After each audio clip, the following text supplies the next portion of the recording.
다시 찾은 첫사랑, 잃어버린 인생의 퍼즐 조각. 인생의 퍼즐 조각. 사람의 인생에는 때때로 모든 것을 바꿔놓는 순간이 찾아옵니다. 그것은 거창한 사건이 아닐 수도 있지요. 일 수도 있지요. 먼지 쌓인 다락방 한 구석, 오래된 상자 속에서 발견한 작은 물건 하나가 50년을 거슬러 올라가 우리 인생의 진실을 마주하게 만들기도 합니다. 2025년 가을 서울 은평구의 한 단독주택. 박민수 씨 72입니다. 40년간 고등학교에서 국어를 가르치다 은퇴한 그는 혼자 사는 집을 늘 깔끔하게 정돈하며 살아왔습니다. 매일 아침 6시에 일어나 신문을 읽고 동네를 산책하고 오후에는 책을 읽거나 바둑을 두러 경로당에 나갑니다. 규칙적이고 조용하고 외롭지는 않다고 스스로를 다독이며 살아온 세월이었습니다. 하지만 가끔, 아주 가끔씩 텅 빈 거실에 앉아 있을 때면 문득 떠오르는 얼굴이 있었습니다. 50년 전 그의 인생에서 가장 빛났던 계절을 함께했던 한 사람. 그 기억은 이제 희미한 흑백 사진처럼 바래졌지만 완전히 지워지지는 않았습니다. 어느 토요일 오후 조카 지혜가 찾아왔습니다. 다음 달 결혼을 앞둔 지혜는 혼수 준비 때문에 바쁜 모양이었습니다. 삼촌, 혹시 다락방에 쓸만한 가구 같은 거 없을까요? 엄마가 삼촌 댁이 제일 오래됐으니까 괜찮은 물건이 있을 거라고 하셨어요. 민수 씨는 웃으며 대답했습니다. 골동품이라? 나도 골동품인데 뭐? 하하. 좋아, 올라가서 한번 보자꾸나. 오래 열지 않았던 다락방 문을 열자 세월의 냄새가 먼지와 함께 쏟아져 나왔습니다. 낡은 장롱, 오래된 책들, 박스에 담긴 추억들. 지혜는 신기한 듯 여기저기를 둘러보다가 구석에 있는 가죽 가방을 발견했습니다. 삼촌, 저 가방 좀 보세요. 진짜 오래된 것 같은데 상태가 좋아요? 이거 삼촌이 젊으셨을 때 쓰시던 거예요? 민수 씨는 그 가방을 보자 잠시 말을 잃었습니다. 까맣게 잊고 있었던, 아니 잊으려 애썼던 물건이었습니다. 아? 그냥 오래된 서류 가방이다. 지혜가 가방을 열었습니다. 안에는 낡은 편지들이 가득 들어 있었습니다. 노랗게 변색된 봉투들, 빛바랜 잉크로 쓰인 글씨들. 삼촌, 이게 다 편지예요? 우와, 진짜 옛날 편지네요. 요즘은 이렇게 손편지 쓰는 사람이 없잖아요?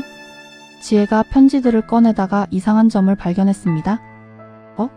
이 편지 하나는 아직 안 뜯으셨네요? 봉투가 그대로인데? 발신인이 이수진이라고 되어 있어요? 삼촌, 이분 누구세요? 그 순간 민수 씨의 얼굴이 창백해졌습니다. 가슴 한가운데를 무언가로 후려치는 것 같았습니다. 이수진. 그 이름. 50년 동안 잊으려 했던, 하지만 단 하루도 완전히 잊을 수 없었던 그 이름. 민수 씨는 애써 평정을 유지하며 조용히 말했습니다. 지혜야? 삼촌이 좀 혼자 있고 싶구나. 아, 네. 죄송해요, 삼촌. 제가 괜히 남의 물건을 함부로. 아니다. 괜찮아? 오늘은 그냥 내려가거라. 삼촌이 정리 좀 하고. 나중에 연락할게. 지혜가 떠나고 민수 씨는 한참을 그 자리에 앉아 있었습니다. 손에 든 것은 50년 전의 편지 한 통. 노랗게 변색된 봉투, 빛바랜 잉크로 쓰인 자신의 이름. 그는 이 편지가 있었다는 사실조차 몰랐습니다. 아니, 어쩌면 보고 싶지 않아서 모른 척 했는지도 모릅니다. 1975년 그녀가 갑자기 사라진 그의 봄. 그는 그녀가 보낸 편지들을 모두 이 가방에 넣고 다락방 깊숙이 치워버렸습니다. 다시는 꺼내보지 않겠다고, 그녀를 완전히 잊겠다고 다짐하면서요. 그런데 그 안에 읽지 못한 편지가 하나 더 있었다니. 민수 씨는 떨리는 손으로 편지 봉투를 뜯었습니다. 50년 동안 봉인되어 있던 진실. 그가 알지 못했던, 아니 알려고 하지 않았던 그녀의 마지막 말. 편지를 펼치자 익숙한 그녀의 둥근 글씨가 눈에 들어왔습니다. 민수 씨는 천천히 조심스럽게 읽기 시작했습니다. 민수야, 이 편지가 내게 닿을지 모르겠어. 나는 부산으로 가게 됐어. 아버지 사업이 망하고 우리 집이 완전히 무너졌어. 민수 씨의 손이 떨리기 시작했습니다. 민수야, 나는 너무 겁이 났어. 채권자들이 집에 찾아와서 무서운 말을 할 때, 아버지가 무릎 꿇고 빌 때, 어머니가 밤새 울 때, 나는 20도 안 된 나이에 어떻게 해야 할지 몰라서 그저 무너져 내렸어. 편지는 계속되었습니다. 그리고 그들이 제안을 했어. 빚을 탕감해주는 대신 우리 아들과 결혼하라고. 민수야, 나는 거절했어. 처음에는 절대 안 된다고, 나는 사랑하는 사람이 있다고 했어. 하지만 아버지가 내 앞에서 무릎을 꿇었어. 지혜야, 네가 아니면 우리 가족이 다 거리로 나앉는다고 하셨어? 민수 씨의 눈에서 눈물이 흘러내리기 시작했습니다. 민수야, 나는 내게 짐이 되고 싶지 않았어? 너는 훌륭한 선생님이 될 사람이잖아? 가난한 집안의 빚더미를 진 여자와 함께하면 내 미래가 망가질 거야. 나는 차라리 네가 나를 미워하고 잊고 행복한 사람을 만나 살기를 바랐어. 편지의 마지막 부분을 읽을 때쯤 민수 씨는 목이 메어 소리내어 울었습니다. 하지만 민수야, 알아줬으면 해. 당신을 사랑하지 않아서 떠나는 게 아니라는 것을, 당신을 너무 사랑해서 당신의 행복을 빼앗고 싶지 않아서 떠나는 거라는 것을. 행복하게 살아줘, 민수야. 그것이 나의 유일한 소원이야. 평생 당신을 사랑할게요. 마이너스 수진. 편지를 다 읽은 민수 씨는 한참을 그 자리에 앉아 있었습니다. 그가 배신이라고 믿었던 것은 사실 가장 깊은 사랑이었습니다. 그가 증오로 묻어버렸던 기억은 한 20살 여인의 처절한 희생이었습니다. 50년? 반평생이 넘는 세월을 그는 오해 속에서 살아온 것입니다. 그녀를 배신자로 여기며 다른 사람을 사랑할 수 없다고 스스로를 가두며 외로움을 자신이 선택한 삶이라고 합리화하며 살아왔습니다. 그런데 진실은 이렇게 간단했습니다. 그녀는 그를 사랑했습니다. 너무 사랑해서 그의 짐이 되지 않기 위해 스스로 희생을 선택한 것이었습니다. 민수 씨는 눈물을 닦으며 중얼거렸습니다. 수진아, 미안해. 나는 몰랐어. 50년 동안 나는. 그리고 그는 결심했습니다. 너무 늦었지만 그래도 그녀를 찾아야겠다고. 50년 만에라도 그 오해를 풀고 진심을 전해야겠다고. 그녀가 지금 어디에서 어떻게 살고 있는지, 행복한지, 건강한지 알고 싶었습니다. 72의 노인은 천천히 일어나 창밖을 바라보았습니다. 가을 하늘이 유난히 맑았습니다. 그는 마음속으로 다짐했습니다. 수진아, 내가 찾을게. 늦었지만 꼭 찾을게. 편지를 읽고 난 후 민수 씨는 며칠 동안 잠을 제대로 이루지 못했습니다. 50년 전의 기억들이 물밀듯이 밀려왔습니다. 그동안 애써 묻어두었던, 잊으려 했던 그 시절의 모든 순간들이 생생하게 되살아났습니다. 1974년 봄이었습니다. 민수는 22, 사범대학교 3학년이었습니다. 노량진 근처의 좁은 하숙방에서 생활하며 장학금과 과외 아르바이트로 학비를 벌었습니다. 가난했지만 꿈만은 컸던 시절이었지요. 훌륭한 교사가 되어 아이들에게 세상을 가르쳐주고 싶었습니다. 수진이는 간호학교 1학년이었습니다. 20살, 민수와 같은 버스를 타고 학교에 다녔습니다. 처음 그녀를 본 것은 비오는 어느 월요일 아침이었습니다. 버스 정류장에서 우산도 없이 비를 맞고 있는 그녀를 보고 민수는 자신의 우산을 내밀었습니다. 저기, 함께 쓰시겠어요? 수진이는 처음엔 사양했지만 비가 점점 거세지자 고맙다며 우산 아래로 들어왔습니다. 그렇게 둘은 나란히 우산을 쓰고 버스를 기다렸습니다. 빗방울이 우산을 두드리는 소리, 그녀의 어깨에서 풍기던 은은한 비누 향기. 민수는 그날의 모든 것을 기억했습니다. 학생이세요? 어느 학교 다니세요? 수진이가 먼저 물었습니다. 목소리가 참 고왔습니다. 네, 사범대학교요. 국어교육과 3학년입니다. 선생님이 되려고 공부하고 있어요? 와, 선생님이요? 멋지네요. 저는 간호학교 다녀요. 1학년이에요. 간호사요? 그것도 정말 좋은 일이잖아요. 아픈 사람들을 돌보는 거. 그렇게 짧은 대화를 나누고 버스에 올라탄 후에도 둘은 우연히 옆자리에 앉게 되었습니다. 그날 이후로 민수는 매일 아침 그 버스 정류장에서 그녀를 기다렸습니다.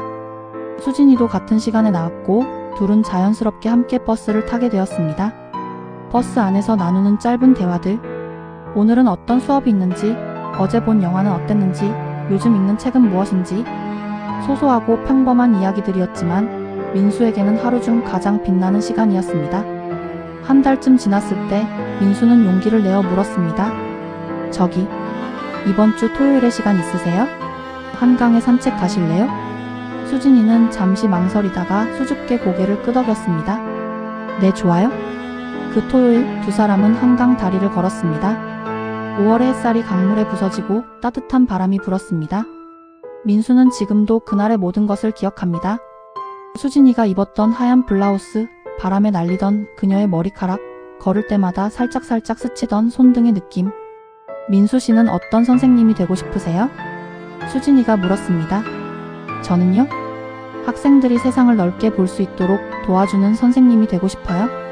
책을 통해서, 글을 통해서 세상에는 얼마나 많은 생각과 가능성이 있는지 알려주고 싶어요. 수진 씨는요? 어떤 간호사가 되고 싶으세요? 수진이는 잠시 강물을 바라보다가 말했습니다.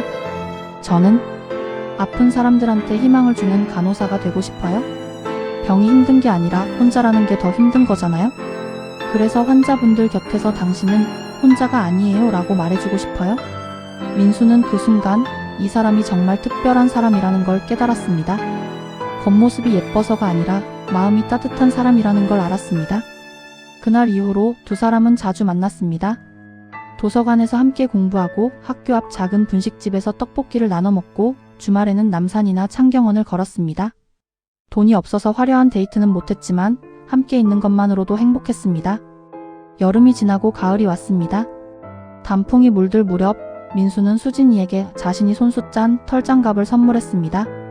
서툰 솜씨로 만든 것이라 모양은 좀 울퉁불퉁했지만 마음만은 가득 담았습니다. 추운 겨울에 손이 시릴까봐 제가 직접 만들었어요. 수진이는 그 장갑을 받아들고 한참을 바라보다가 눈물을 글썽했습니다. 고마워요, 민수씨. 제 인생에서 이렇게 소중한 선물은 처음이에요. 겨울이 왔습니다. 1974년 크리스마스 이브 두 사람은 명동 거리를 걸었습니다. 거리마다 반짝이는 불빛들, 캐럴이 울려 퍼지는 거리. 가난한 대학생들이었지만 세상에서 가장 부자가 된 기분이었습니다. 명동 성당 앞에 서서 민수는 수진이의 손을 꼭 잡았습니다. 그녀가 선물한 털장갑을 낀 따뜻한 손이었습니다. 수진아, 나 내년에 졸업하면 교사 임용시험 볼 거야. 합격하면 정식 선생님이 되는 거야. 그리고 민수는 잠시 망설이다가 용기를 내어 말을 이었습니다. 그리고 너랑 결혼하고 싶어?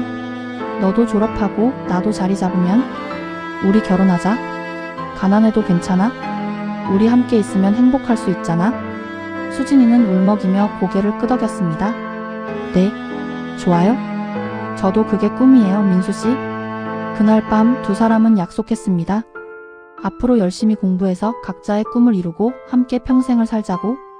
가난하지만 서로 사랑하며 남을 돕는 삶을 살자고. 하지만 행복은 길지 않았습니다. 1975년 2월 새 학기가 시작되기 직전이었습니다. 어느 날 갑자기 수진이가 버스 정류장에 나오지 않았습니다. 처음 하루, 이틀은 아픈가 보다 생각했습니다. 하지만 일주일이 지나도 연락이 없었습니다. 민수는 수진이의 하숙집을 찾아갔습니다. 하숙집 주인 할머니가 말했습니다. 수진이요? 보름 전에 짐 싸서 급히 떠났어요. 부산으로 간다고 하더군요. 무슨 급한 일이 생겼나 봐요. 민수는 놀라서 물었습니다. 편지나 연락은 안 남기고 갔나요? 글쎄요. 아무 말도 없이 그냥 가버렸어요. 얼굴이 많이 상해 있더라고요. 민수는 매일 수진이에게 편지를 썼습니다. 하지만 모든 편지는 수신인 불명으로 돌아왔습니다. 한 달, 두 달, 세 달이 지났습니다. 그리고 어느 날 공통 친구를 통해 소식을 들었습니다. 민수야, 수진이 결혼했대. 부산에서 어떤 사업가랑. 그 순간 민수의 세상이 무너졌습니다. 배신감, 분노, 슬픔. 모든 감정이 한꺼번에 밀려왔습니다. 그는 수진이가 보낸 모든 편지를 서류 가방에 넣고 다락방 깊숙이 치워버렸습니다. 다시는 꺼내보지 않겠다고, 그녀를 완전히 잊겠다고 다짐했습니다. 그 후 50년 민수는 다른 사람을 진지하게 사귀어 본 적이 없었습니다. 주변에서 중매를 서려 해도 거절했습니다. 마음 한구석에 여전히 수진이가 자리 잡고 있었기 때문입니다. 미워하면서도 잊으면서도 결국 잊을 수 없었던 첫사랑. 하지만 이제야 알았습니다. 그녀는 배신한 게 아니었습니다. 그를 너무 사랑해서 그의 짐이 되지 않으려고 스스로 희생한 것이었습니다. 스물도 안 된 나이에 가족을 위해 자신의 사랑을 포기한 것이었습니다. 민수 씨는 50년 전의 기억들을 하나하나 떠올리며 눈물을 흘렸습니다. 함께 걷던 한강 다리, 명동 성당 앞에서의 약속, 그녀가 끼고 있던 털장갑. 그리고 그는 깨달았습니다. 그 털장갑을 아직도 가지고 있다는 것을. 장롱 깊숙한 곳에 50년 동안 버리지 못하고 간직해왔다는 것을. 그것이 무엇을 의미하는지 이제야 알았습니다. 그는 한 번도 그녀를 잊은 적이 없었던 것입니다. 민수 씨는 며칠 동안 방 안에 틀어박혀 지냈습니다. 다락방에서 가져온 서류 가방을 책상 위에 놓고 50년 전 수진이가 보냈던 편지들을 하나하나 다시 읽었습니다. 가방 안에는 총 12통의 편지가 있었습니다.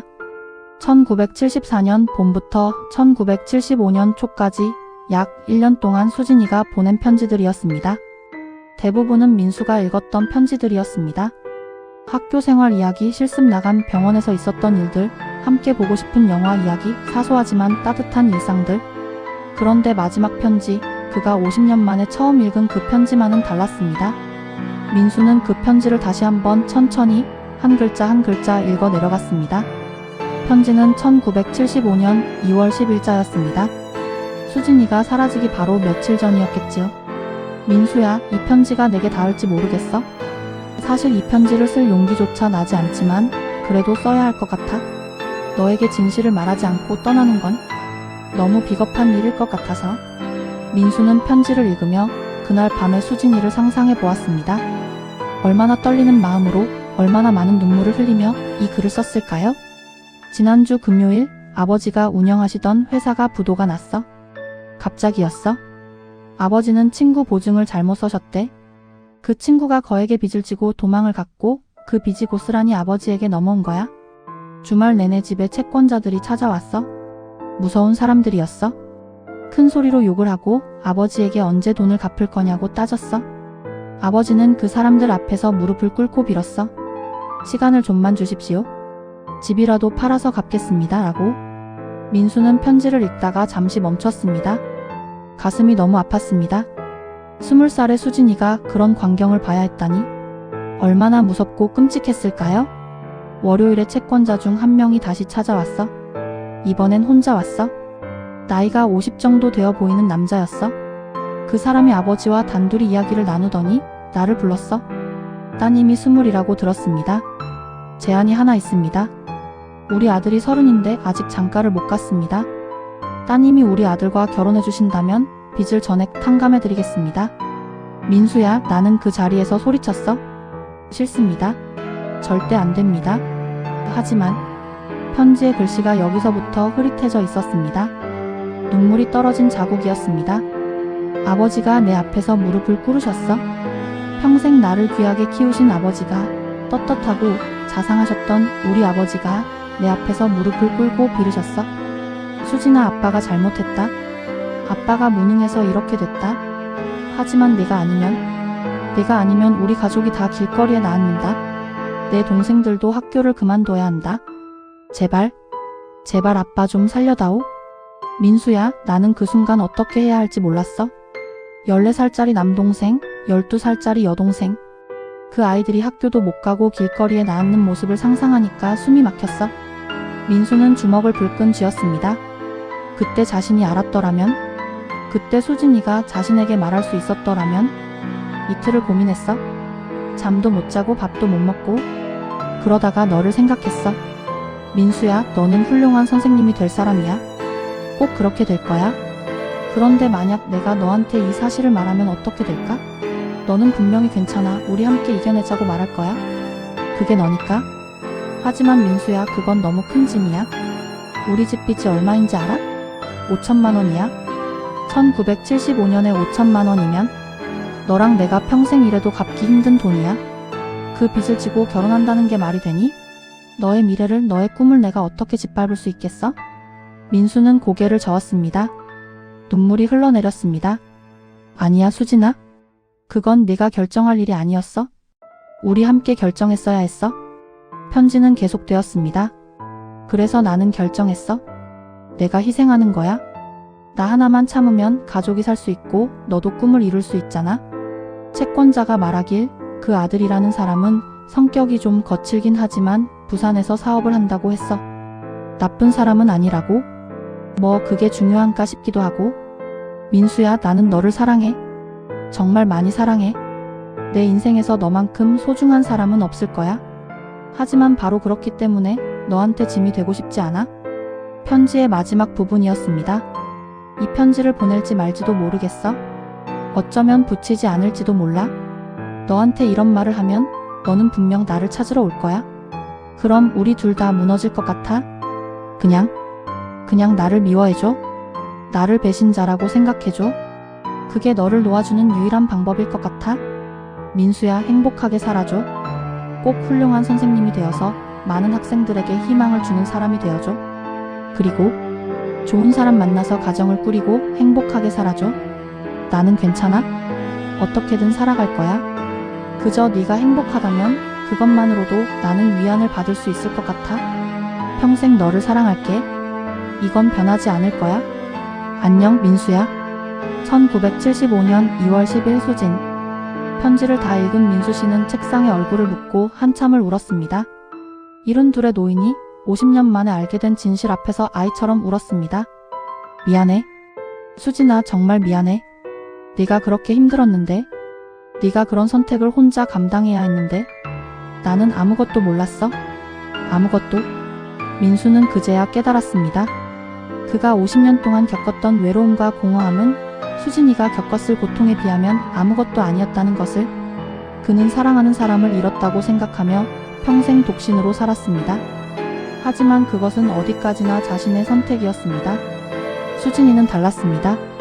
그녀는 선택권조차 없었습니다. 20살의 어린 나이에 사랑하는 사람을 포기하고 모르는 사람과 결혼해야 했습니다. 가족을 위해, 동생들을 위해 자신의 인생 전체를 희생해야 했습니다. 그리고 50년? 그녀는 어떻게 살아왔을까요?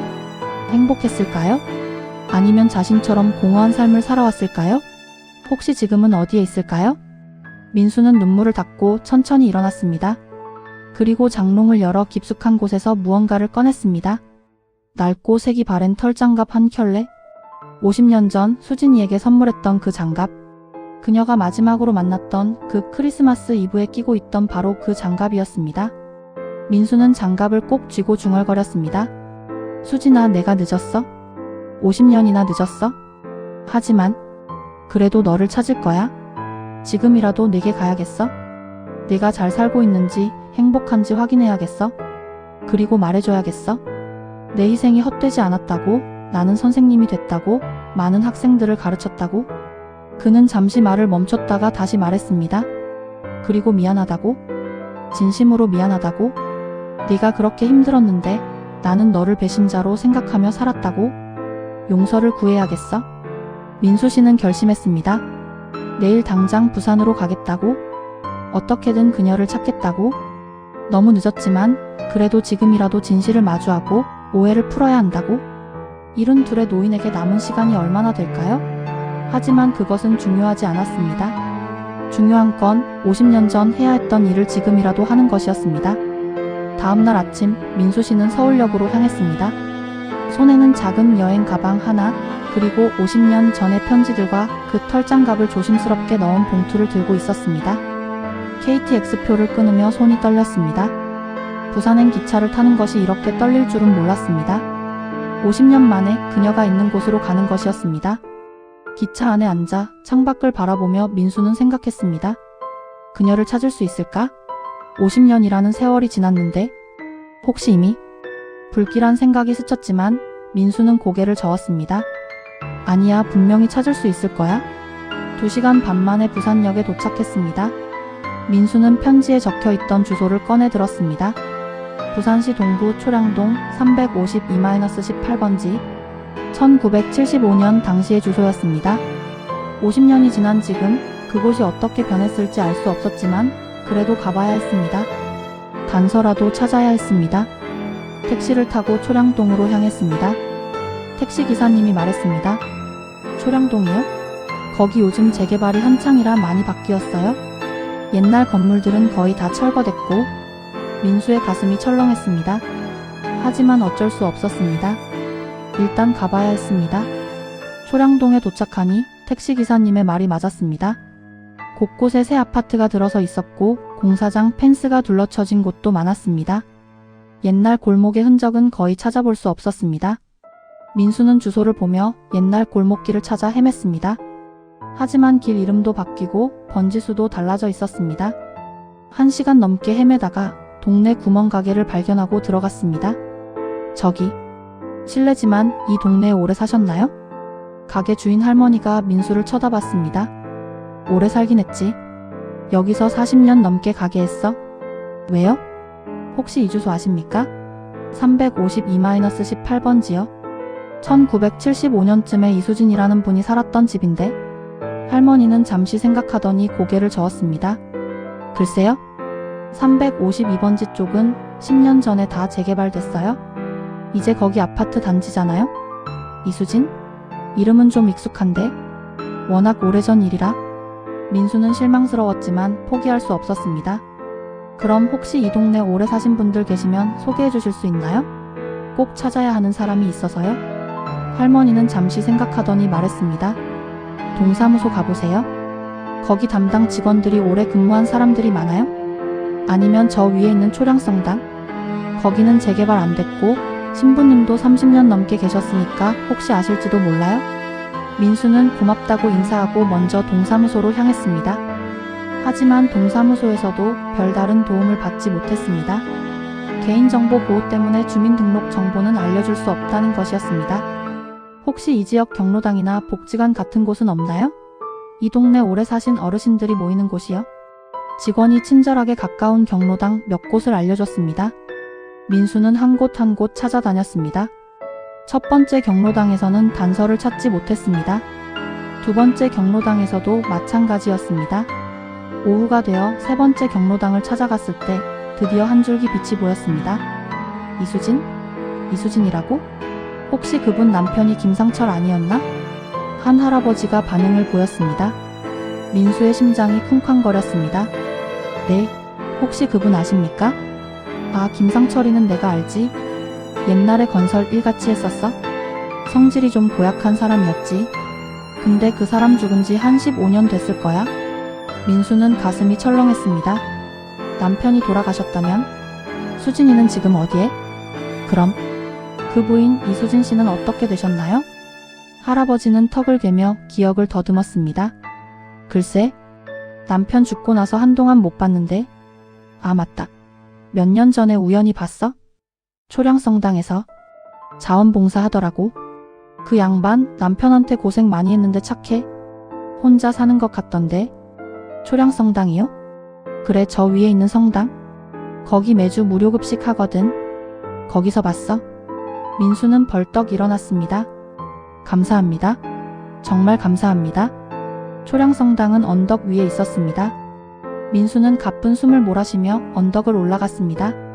72의 나이에 가파른 언덕을 오르는 것이 쉽지 않았지만 그는 멈추지 않았습니다.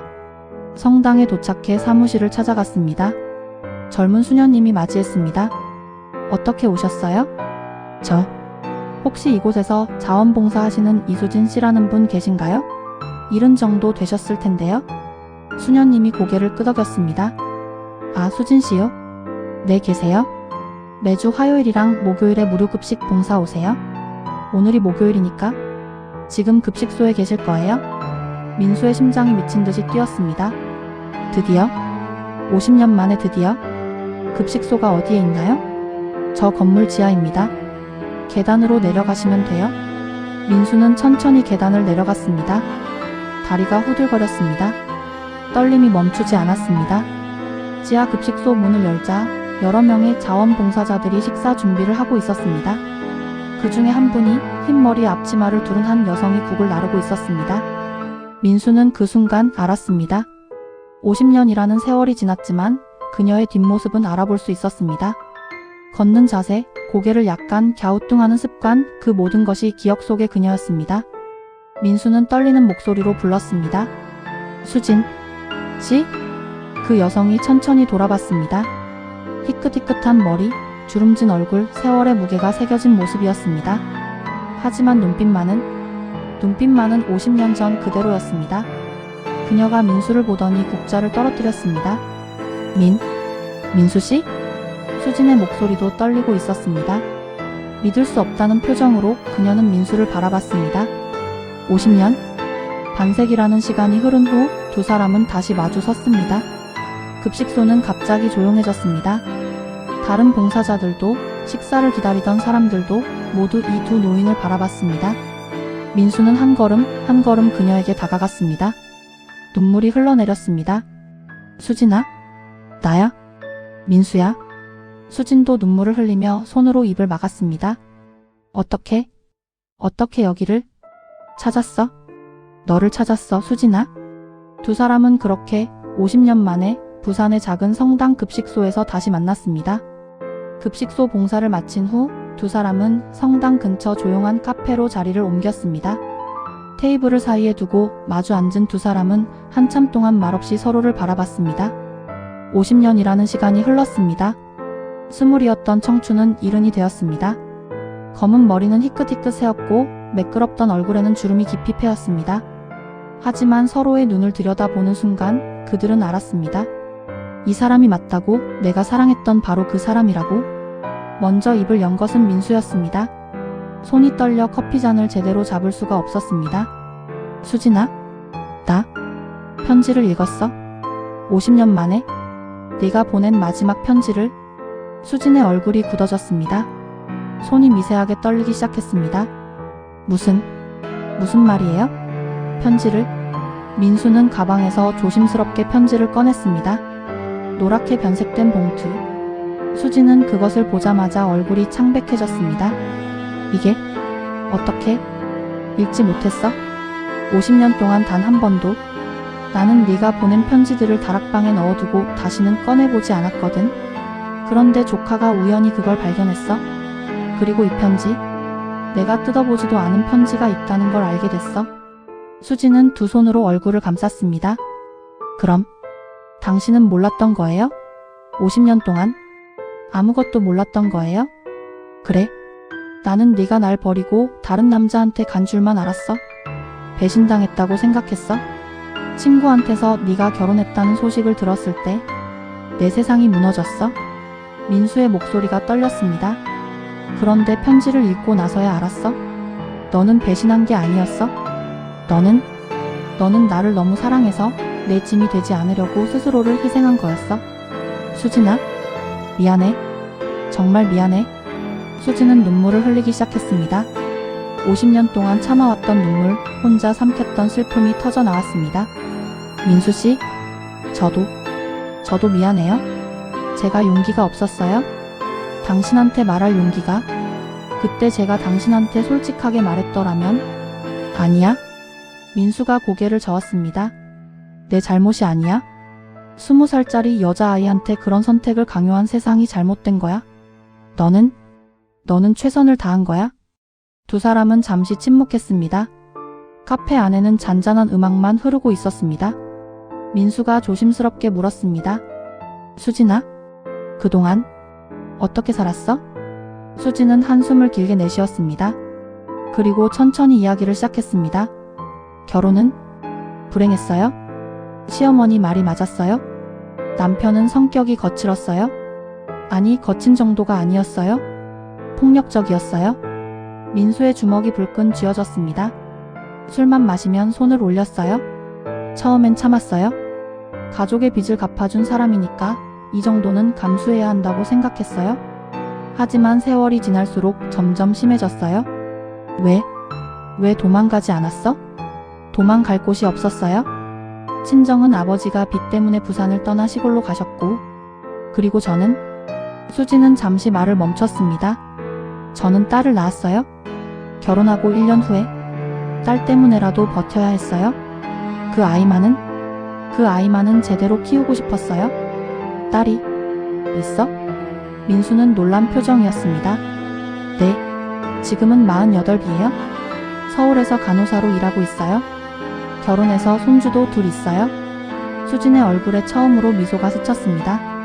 제가 간호사가 되지는 못했지만 딸이 간호사가 됐어요.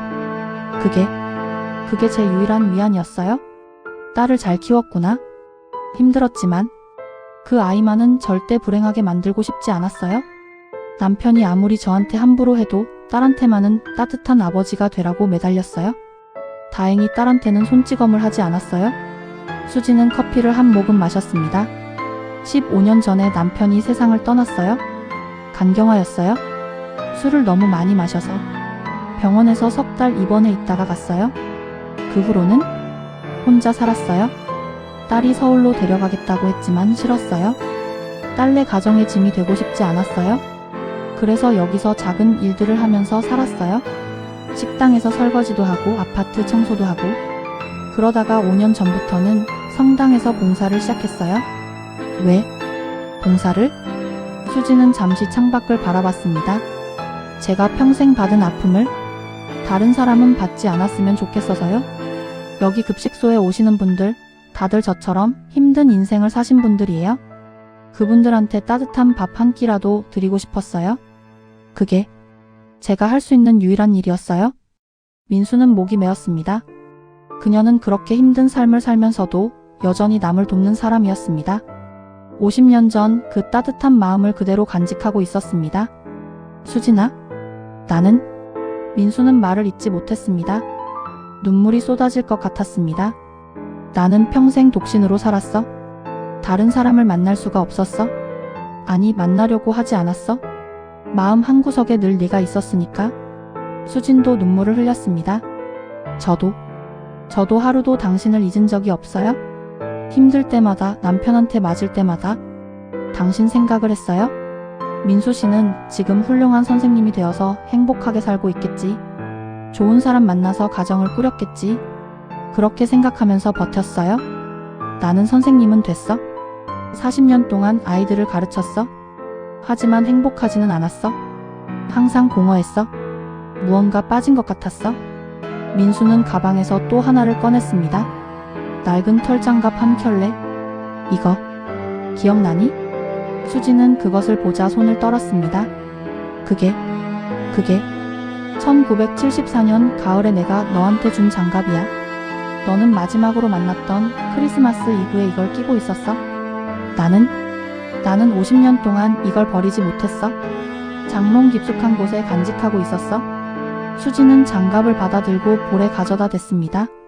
50년 전 그 따뜻함이 느껴지는 것 같았습니다. 민수씨, 당신도 저를? 그래, 나도 한 번도 널 잊지 못했어.